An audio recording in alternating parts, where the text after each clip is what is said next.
तो चलिए गाइस सीधा शुरू करते हैं आज की वीडियो हमारी अगली स्टोरी के साथ। आज की स्टोरी जो है तो उसका नाम है द कॉक मतलब मुर्गा हु फाउंड जिसको मिला। क्या मिला? अ ज्वेल।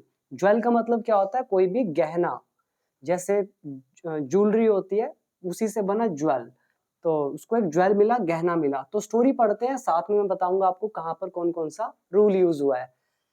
तो यहाँ पे सबसे पहले वंस एक बार, अ कॉक एक मुर्गा, फेल्ट हंग्री उसे भूख लगी। यहाँ पे मुर्गे की पहली बार बात हुई, इसीलिए हमने क्या यूज किया? अ का यूज। तो मैं साथ में हाईलाइट भी करके चलता हूँ, आपको पूरी ग्रामर बताऊंगा। तो यहाँ पे देखिए अ कॉक, अ का मतलब है यहाँ पर हम किसी की बात पहली बार कर रहे हैं, अ कॉक। अब ये कॉक अगर हम इसकी दोबारा से बात करेंगे तो अ की जगह द का यूज होगा। तो अ कॉक फेल्ट हंग्री, उसको भूख लगी। फील हंग्री मतलब होता है भूख लगना। फील की ये जो फेल्ट है this is second form of the verb, तो उसको भूख लगी, पास्ट इंडेफिनिट। एंड वेंट, और वो चला गया। कहां पे? इन सर्च ऑफ, की तलाश में, फूड खाने की। तो यहाँ पे देखिए, यहाँ पे यूज हुआ went, this is again verb की second form. In search of ये हमारी प्रेपोजिशनल फ्रेज है जिसका मतलब होता है की तलाश में। तो एक बार एक मुर्गे को भूख लगी और वो खाने की तलाश में चला गया। आगे देखिए, ही स्टार्टेड। अब यहाँ पे देखिए ही का यूज हुआ है क्योंकि मुर्गा है, लेकिन आप जानवर के लिए इट का भी यूज कर सकते हैं। इट स्टार्टेड, तो हम ही ले लेते हैं, यहाँ पे ही लिखा है तो ही स्टार्टेड, उसने शुरू कर दिया। क्या शुरू किया? स्क्रैचिंग। स्क्रैच करना क्या होता है? जैसे जब आप कोई मोबाइल का रिचार्ज पहले, अब तो पता नहीं होता है कि नहीं, तो हम एक स्क्रैच करते हैं या फिर कोई भी कार्ड स्क्रैच करते हैं या फिर अपने सर को खुजलाते हैं, यानी कि स्क्रैच करते हैं, तो उसको बोलते हैं स्क्रैच करना। तो वो उसने शुरू कर दिया स्क्रैचिंग। किसको? The ground. ग्राउंड मतलब जमीन को। तो उसने जमीन को खोदना शुरू कर दिया जैसे वो स्क्रैच करते हैं। अब यहाँ पे ग्रामर देखिए, यहाँ पे स्टार्टेड वर्ब की सेकेंड फॉर्म। स्टार्ट के बाद कभी भी वर्ब आ जाए तो हमें आईएनजी देना पड़ता है, ठीक है, ये याद रखिएगा। लेकिन एक ऐसी कंडीशन भी है जहां पर स्टार्ट के साथ टू प्लस फर्स्ट फॉर्म का भी यूज होता है, वो मैं आपको बता चुका हूं ऑलरेडी। यहाँ पे सीधा हम कह रहे हैं उसने ऐसा शुरू कर दिया ग्राउंड को स्क्रैच करना। इन द होप ऑफ, की आशा में, की आशा में, अगेन प्रेपोजिशनल फ्रेज। तो किस चीज की आशा में उसने स्क्रैच करना शुरू करा ग्राउंड को? In the hope of finding, कि उसको मिल जाएगा ग्रेन्स। ग्रेन मतलब अनाज, कि उसको अनाज मिल जाएगा, इसलिए वो स्क्रैच कर रहा है। और किसके लिए? फॉर हिज मील, उसके खाने के लिए। अब यहाँ पे आइए, मैंने एक ये यूज किया इन द होप ऑफ। ये प्रेपोजिशनल फ्रेज है। फ्रेज मतलब जब भी कोई दो, तीन या चार वर्ड्स मिलकर एक वाक्यांश बनाए, मतलब पूरा मतलब नहीं निकलता, उसका अधूरा मतलब निकलता है, लेकिन सेंटेंस कंप्लीट नहीं होता। तो इन द होप ऑफ, की आशा में, अब ये अधूरा सेंटेंस है लेकिन तीन चार वर्ड से बना है। एक वर्ड, दो वर्ड, तीन वर्ड, चार वर्ड। सेम ऊपर जो है इन सर्च ऑफ, ये भी प्रेपोजिशनल फ्रेज है। और प्रेपोजिशनल फ्रेज की पहचान सिंपल है कि उसके शुरू में और लास्ट में एक प्रेपोजिशन आपको मिलेगी, उनको बोलते हैं प्रेपोजिशनल फ्रेजेस। तो होप यहां तक आपको क्लियर हो गया होगा। अब आगे बढ़ते हैं। तो अब क्या हुआ? मीन वाइल, इतने में। मीन वाइल भी एक अच्छा वर्ड है, इसको कनेक्टर कहा जाता है, यानी कि कंजंक्शन। एक कंजंक्शन है मीन वाइल, इतने में। या फिर इसकी जगह यूज किया जा सकता है in the mean time. In the mean time, उसका मतलब ही होता है इतने में, इतनी देर में, या फिर तब तक। तो इतने में क्या हुआ? ही डिस्कवर्ड, उसने खोज लिया।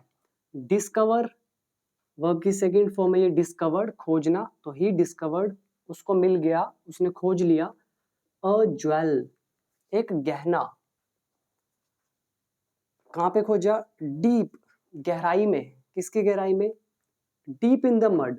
मड मतलब कीचड़, और डीप इन द मड मतलब कीचड़ में, मतलब गहरे में कोई ज्वेल था उसने वो खोज लिया। तो ये हो गया पास्ट इंडेफिनिट।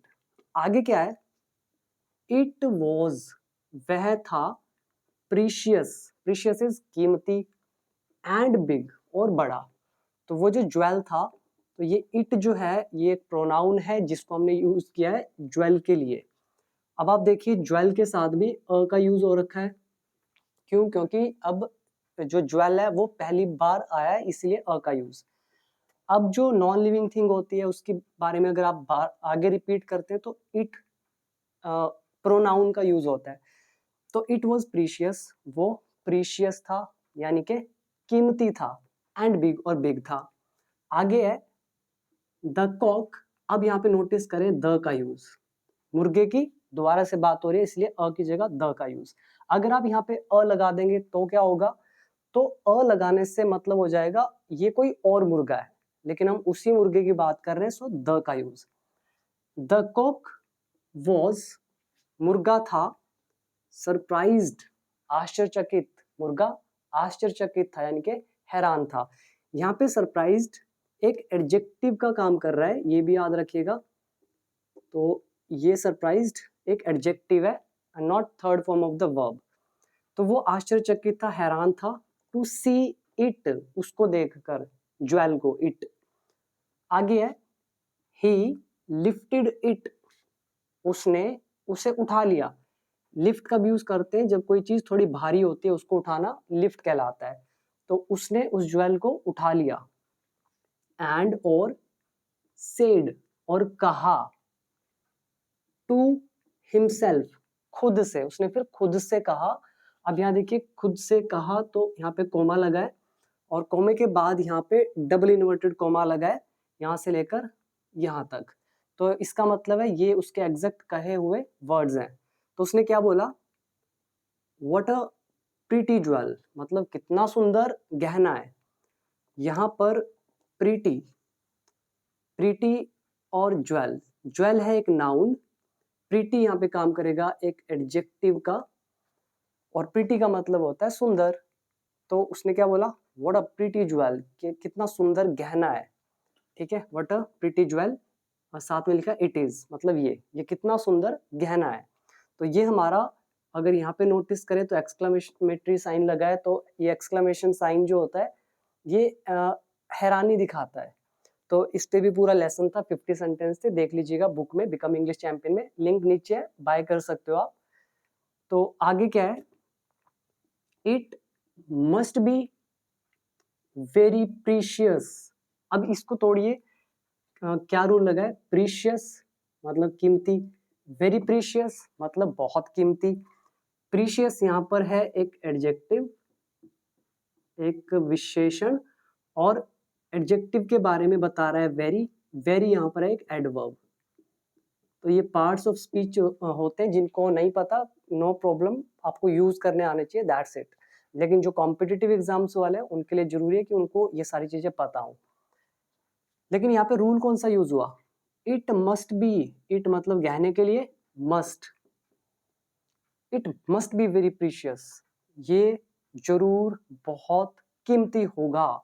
अब देखिए जब हम प्रेजेंट मोमेंट की बात करते हैं कि वो दिल्ली में होगा, he will be in Delhi, will लगा फ्यूचर को बताता है, मैं बोलता हूँ दिल्ली में होगा इस समय प्रेजेंट में, तो मैं बोलूंगा he would be in Delhi.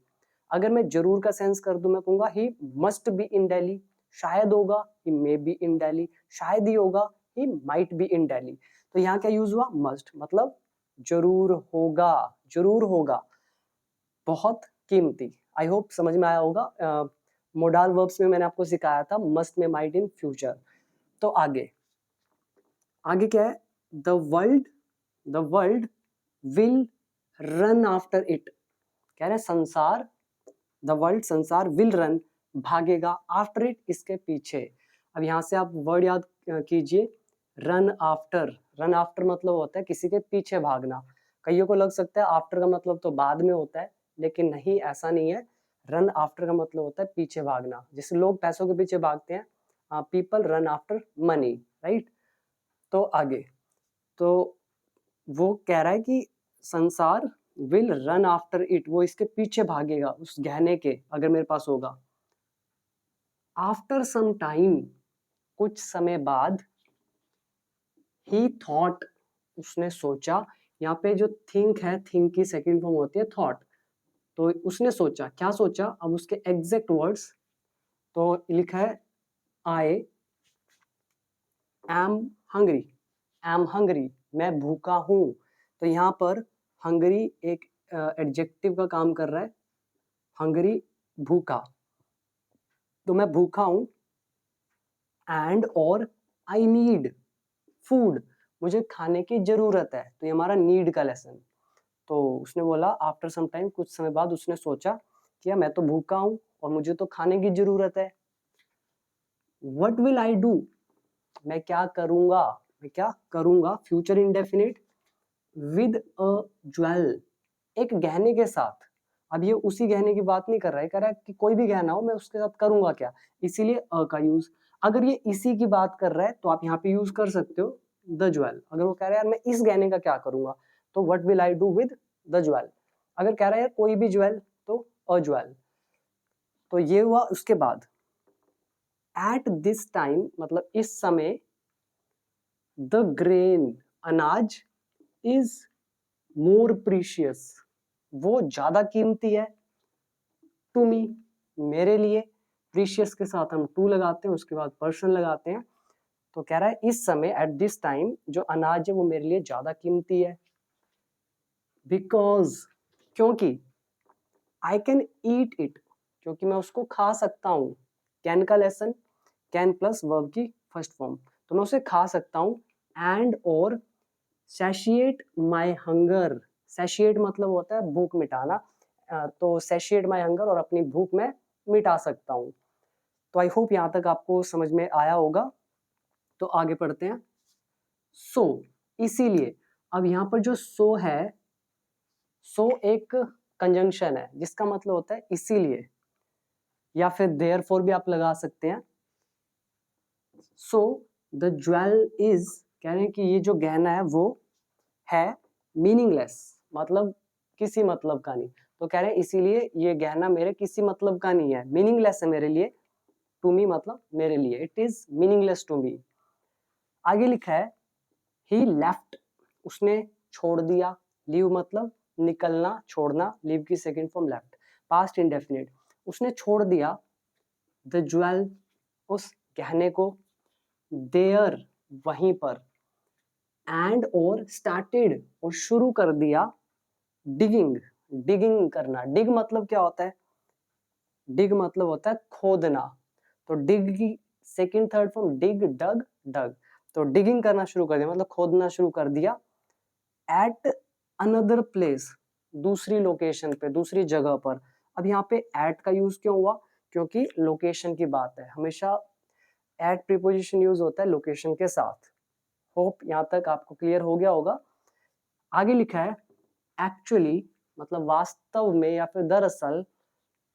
A thing is precious, कह रहे दरअसल एक चीज प्रीशियस होती है, कीमती होती है।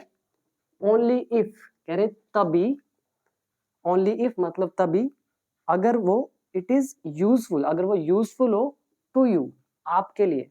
तो बहुत अच्छी लाइन है, कह रहे हैं कि दरअसल एक चीज प्रीशियस होती है, कीमती होती है, सिर्फ तभी अगर वो आपके लिए यूजफुल हो।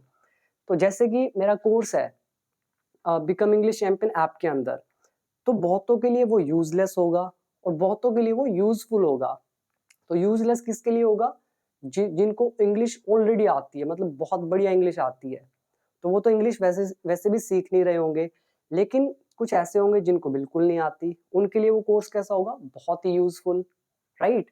और एक और कंडीशन होती है, जैसे मान लो कि अभी आपके पास कुछ नहीं है, मतलब आप एकदम फ्री हैं, अभी आपको जॉब नहीं करनी, कोई भी रिस्पॉन्सिबिलिटी नहीं है आपके आपके ऊपर। अभी आप सोच रहे हैं कि चलो यार कोई नहीं, बाद में आराम से सीख लेंगे इंग्लिश। तो ये कोर्स आपके लिए क्या होगा, मीनिंगलेस, क्योंकि आपको उतनी जरूरत नहीं है इसकी। लेकिन जब एक अपॉर्चुनिटी आएगी तो यही कोर्स आपके लिए क्या बन जाएगा, प्रीशियस, मीनिंगफुल। तो it is all about the situations, कि आप किस सिचुएशन में है, वही सिचुएशन आपको बताती है कि वो चीज आपके लिए प्रीशियस है या नहीं, राइट। तो आगे देखते हैं इसका मॉरल क्या निकलता है। मॉरल मतलब होता है नैतिक शिक्षा। तो ये है लेट गो, लेट गो। तो लेट गो के साथ ऑफ लगता है, let go of the things मतलब जाने दो, लेट गो मतलब जाने दो, let go of the things उन चीजों को जाने दो, यू डोंट नीड जिन चीजों की आपको जरूरत ना हो। यानी कि प्रेजेंट मोमेंट में, इस मोमेंट में आपको जिस चीज की जरूरत ना हो उसको जाने दो। जैसे मेरे लिए इस मोमेंट में क्या है, वीडियो बनाना इंपॉर्टेंट, तो ये मेरे लिए इंपॉर्टेंट है, तो मैं वही कर रहा हूँ, वहीं पे फोकस करूंगा। आपके लिए क्या इंपॉर्टेंट है, वीडियो को देखना, आप वो काम करेंगे। तो जो भी इंपॉर्टेंट है you will prioritise as per your demand. So I hope कि आपको ये स्टोरी समझ में आई होगी, और आप में से कोई भी अगर इंग्लिश सीखना चाहता है बिल्कुल स्टेप बाय स्टेप, तो आप मेरे कोर्स को ज्वाइन डेफिनेटली करें। क्योंकि स्टोरीज का क्या है, मैं आपको बता देता हूँ खोल के कि स्टोरीज में गिने चुने 5 से लेकर 7-8 इतने ही स्ट्रक्चर्स यूज होते हैं, रूल्स यूज होते हैं। तो सारी स्टोरीज इनमें ही आपको मिलेंगी। लेकिन रियलिटी क्या है कि जब हम स्पीकिंग करते हैं, when we do speaking, at that time we fumble, our mind goes blank, क्योंकि हमारे पास अलग अलग स्ट्रक्चर्स नहीं होते। जबकि मैंने अपने कोर्स में आपको 250 300 के अराउंड नई नई चीजें सिखाई है, 300 स्ट्रक्चर सिखाए हैं। तो आप सोच के देखिए कहाँ 5-6 स्ट्रक्चर हैं और कहाँ पर इतने सारे स्ट्रक्चर्स। तो स्पीकिंग में तो बहुत सारे यूज होते हैं, बट कई लोग इनको ही करते रहते हैं, स्टोरीज को, स्टोरीज, और उसके बाद स्पीकिंग में उनको रिजल्ट नहीं मिलता। उसका कारण बिल्कुल सिंपल है कि आप सब कुछ नहीं सीखते हैं।